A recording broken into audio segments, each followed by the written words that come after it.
bahwa seluruh ibadah yang Allah berikan kepada kita bukan untuk menyusahkan kita. Semua ini rahmat kasih sayangnya Allah kepada kita.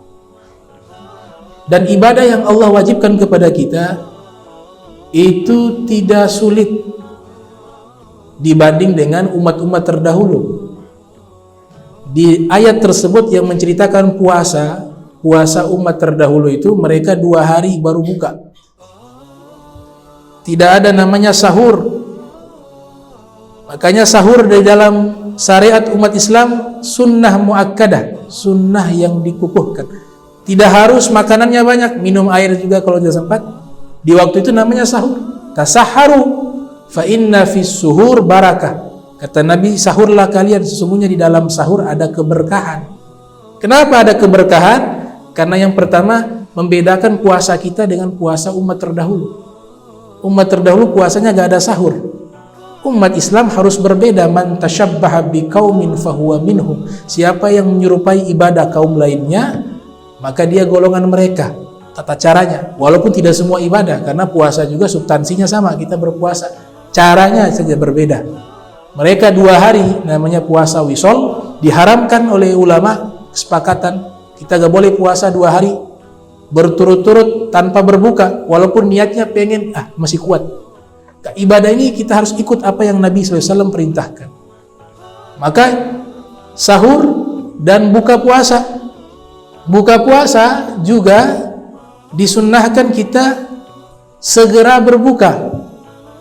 La yazalu ummati bi khairi ma ajjala fitr. Senantiasa umatku dalam keadaan baik jika dia segera berbuka. Makna segera berbuka bukan berarti belum azan kemudian dia buka. Artinya dia sudah mendengar itu azan, dia langsung berbuka, jangan dulu sibuk doa. Cara yang benar di dalam berbuka puasa yang diajarkan oleh para ulama, ketika sudah azan dan sudah waktu berbuka, yang pertama kali dilakukan adalah berbuka dulu baru doa. Karena sunnahnya adalah segera berbuka. Nah, berbukanya cukup sedikit saja.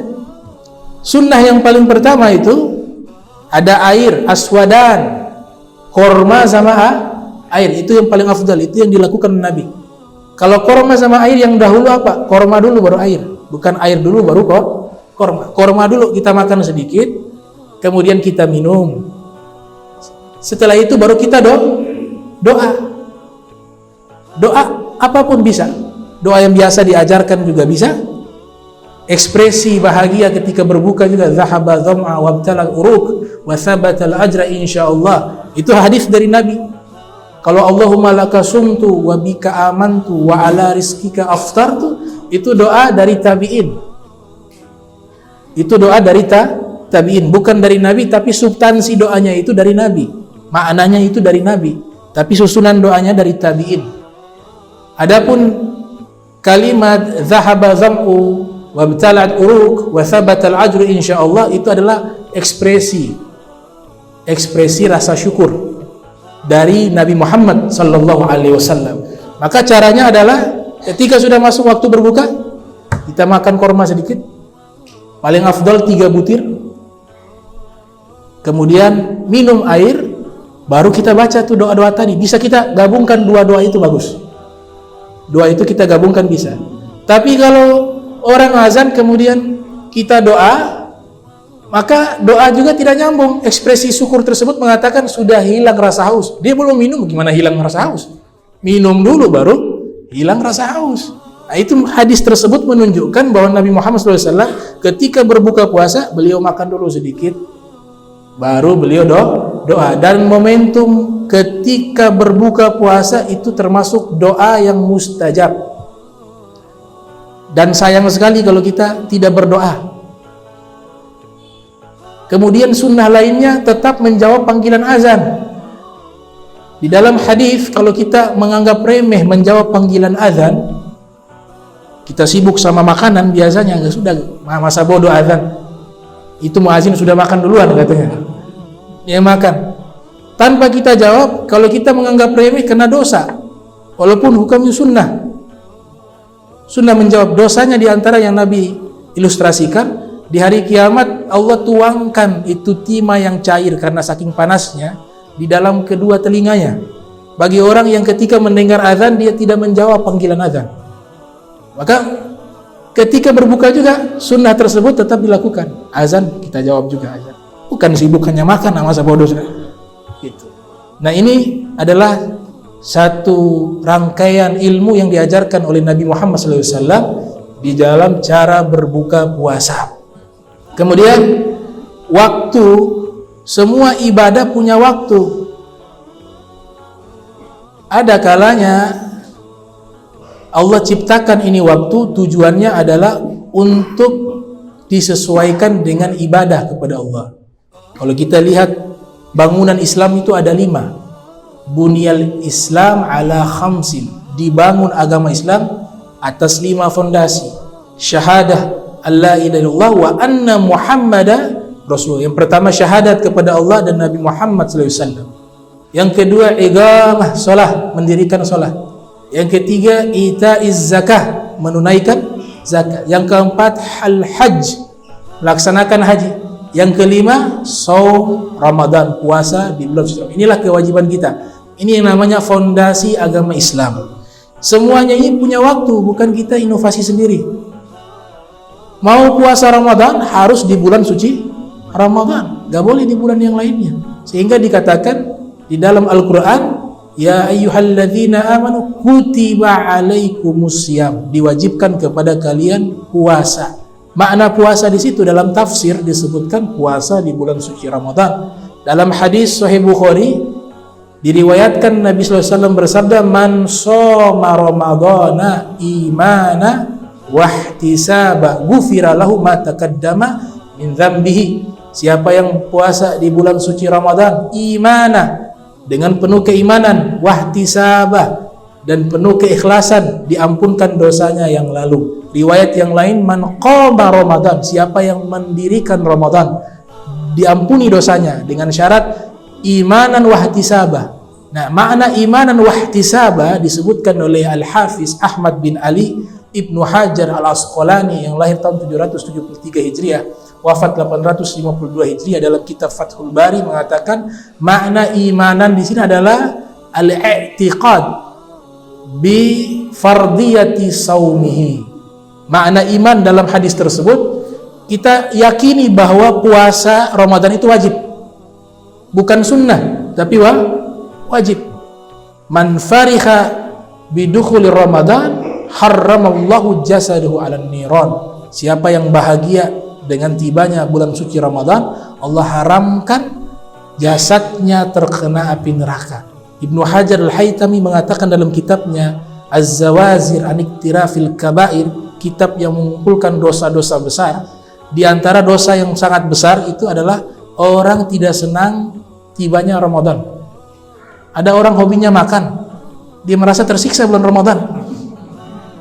Jadi Sya'ban dia sudah tidak tidur enak. Kenapa? Ada sebentar lagi nih puasa ini. Itu dosa besar kata Ibnu Hajar Al-Haytami. Kenapa? Yang lain dapat kebanjiran rahmat di bulan Ramadan, dia kekeringan. Kenapa kekeringan? Dia gak suka dengan bulan Ramadan. Maka termasuk dosa besar kata Ibnu Hajar Al-Haytami. Nah, kita orang beriman harus menyambut dengan bahagia. Kita buat perencanaan ibadah. Jangan hanya statis di situ. Setiap Ramadan harus meningkat. Yang tadinya dulu gak pernah khatam, ya ada yang dia kayak ketemu orang diceritakan sudah berapa juz bulan Ramadan, alhamdulillah sudah 27 juz, baru 3 hari 27 juz. Luar biasa, bukan ini yang 10 tahun punya. Lanjut ya, dilanjut 10 tahun belum. Nah, kita harus tingkatkan itu, minimal lah kita sekali khatam. Abu Hanifah itu khatam Al-Quran sholat tarawih, sholat witir, bukan tarawih, sholat witir di rakaat terakhir. Abu Hanifah khatam di dalam sholat di rakaat terakhir, sehingga dihitung beliau termasuk ulama yang banyak menghatamkan Al-Quran di bulan suci Ramadan, sampai 60 kali, sama seperti Imam Syafi'i. Jadi satu hari 2 kali khatam Al-Quran. Nah, kita tidak mampu di situ, ya minimal 1 kali. Kalau hanya 1 kali, tambah lagi 2 kali. Ya. Jangan 27 juz 10 tahun punya.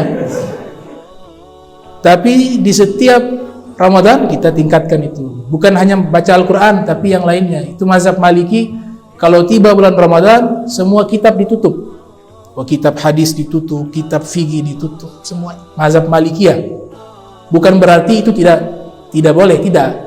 Tapi di dalam mazhab Maliki, itu mereka menghormati bulan suci Ramadan khusus untuk Al-Quran. Sehingga semua kitab ditutup. Khusus Al-Quran. Tapi kalau mazhab Syafi'i tidak dibolehkan. Bahkan afdol kita belajar di bulan suci Ramadan. Itu. Setiap amal-amal kebaikan yang kita lakukan di Ramadan, Allah lipat gandakan. Oleh sebab itu, nah ini kesempatan setahun sekali. Sayang kalau dia hilang begitu saja. Belum tentu ketemu di Ramadan yang akan datang. Maka ini kesempatan nikmat besar, Allah masih panjangkan umur kita gunakan itu. Karena Allah ciptakan waktu untuk ibadah. Allah ciptakan waktu untuk ibadah. Kita sholat yang wajib, itu ada dia punya waktu. Tidak semua waktu kita sholat. Sholat wajib hanya 5. Gak boleh kita tambah 6 atau 7. Dan itu waktunya yang tetapkan siapa? Allah. Inna sholata kanat alal mu'minina kitaban mauquta. Sesungguhnya solat itu waktunya telah Allah tetapkan bagi orang beriman 5 waktu. Solat subuh, solat zuhur, solat asar, solat maghrib, solat isya. Kemudian zakat juga, zakat mal ada waktunya. Tidak serta-merta uang ada langsung zakat, ada tata caranya, ada waktunya. Disebutkan dalam hadis Nabi Muhammad SAW, la zakata fil mal hatta yahula alaihil haul. Tidak boleh keluarkan zakat harta kecuali sudah masuk 1 tahun hitungan hijriah. Walaupun tidak semua zakat harus pakai haul, karena ada beberapa zakat tidak pakai hitungan tahun, tapi secara umum dia menggunakan waktu. Orang laksanakan puasa Ramadan hanya khusus di bulan Ramadan. Bukan mentang-mentang dia pengen ibadah lebih luar biasa, dia tambah lagi kewajiban. Puasa Syawal diwajibkan. Maka itu juga menyimpang. Kenapa? Karena tidak sesuai tuntunan Nabi Muhammad SAW. Dalam Zubat kan disebutkan, setiap amalan bi ghairi wifqi sunnati la tuqbalu. Tidak sesuai dengan sunnah Nabi ditolak. Nabi katakan, Allah katakan wajib Ramadan. Berarti berkaitan dengan waktu. Melaksanakan haji juga ada waktunya. Al-hajju ashhurun ma'lumat. Haji itu ada bulan-bulan yang telah ditentukan oleh Allah Subhanahu wa taala. Tidak semua bulan bisa berhaji. Itu mulai daripada bulan Syawal, Dzulqa'dah sampai 10 Dzulhijjah. Itu bulan-bulan khusus untuk berhaji. Artinya apa? Semua ibadah kita ini berkaitan dengan waktu yang waktu. Maka tujuan penciptaan waktu untuk ibadah. Wa ma khalaqtul jinna wal insa illa liya'budun. Ya, mudah-mudahan Allah Ta'ala panjangkan umur kita, diberikan kita sehat walafiat, bisa melaksanakan ibadah dengan sempurna di bulan suci Ramadan. Amin ya rabbal alamin. Dan Allah ampunkan dosa kita semuanya. Amin ya rabbal alamin.